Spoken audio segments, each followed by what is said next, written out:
Hello po guys, ayan naglaga ako ng saging. Sobrang hinog niya na. Hinog na talaga siya. Ito, mainit pa. So, ayan na oh, sobrang hinog na. Dapat kasi kagahapon ko. Hindi ko siya na laga. Sobrang tamis na nito guys. Grabe, ang tamis na nito. Oh, ayan oh. Kitang-kita na.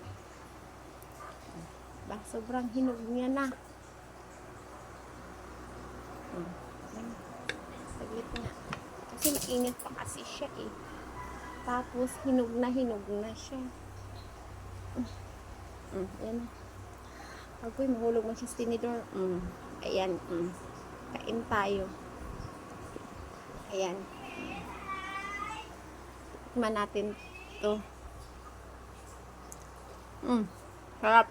Tamis. Sobrang tamis. Nilagang saging. Ayan, yun lang po guys. Maraming salamat sa panood. Bye-bye!